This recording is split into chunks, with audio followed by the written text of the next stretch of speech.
Nantes barragiste accueille Lorient relégable avec le même nombre de points que les Canaries. C'est dire l'importance de cette rencontre dans la course au maintien.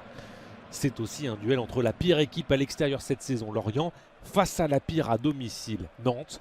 Et les hommes de Pantaloni espèrent bien piéger ceux de Luis Castro. D'ailleurs, les Merlus sont les plus à l'aise en première période, avec ce bon ballon dans la profondeur qui profite finalement à Derman Karim dans la surface, sur le poteau d'Anthony Lopez.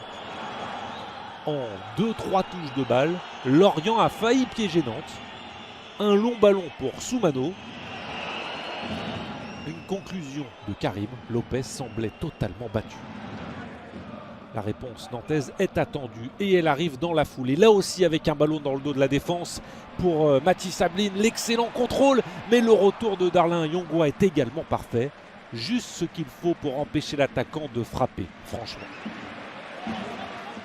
Offensivement, on sent le manque de confiance, mais l'envie est présente. Défensivement, Lorient n'est pas serein non plus. Et ce ballon qui traîne dans la surface aurait pu profiter à Junior Manga. Mais il ne règle pas la mire, toujours pas de but. On est dans le temps additionnel de la première période. Dernier ballon d'attaque pour les joueurs de Pantaloni. Le Brice avec Avom et Meïté qui poursuit son effort côté droit. Le défenseur est servi, il centre. Le centre est taclé dans ce propre but par Awaziem. Lorient pense marquer mais le drapeau se lève. L'arbitre assistant signale une position de hors-jeu de Soumano. L'attaquant est en position illicite mais fait-il clairement action de jeu? C'est ce que doit juger l'arbitre Rudy Buquet après intervention de l'assistance vidéo. Finalement, M. Buquet valide le but. C'est une question d'interprétation.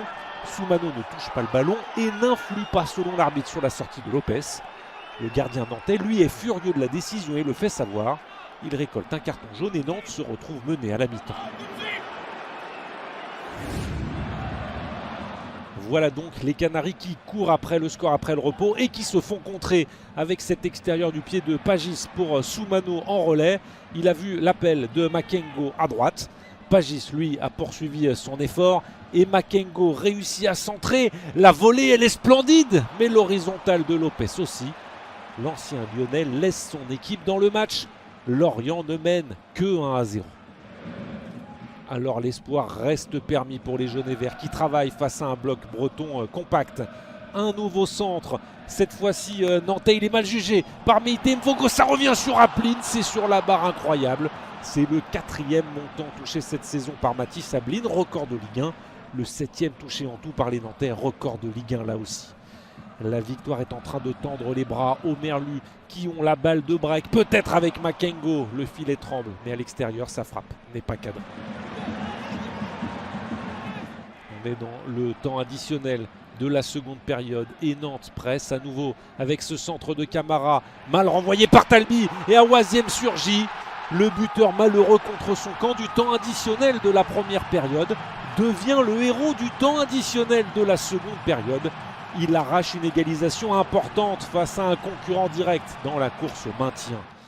Un partout alors que Lorient était tout proche de renouer avec le succès. Sont-ils capables de reprendre l'avantage sur ce coup franc de Pagis?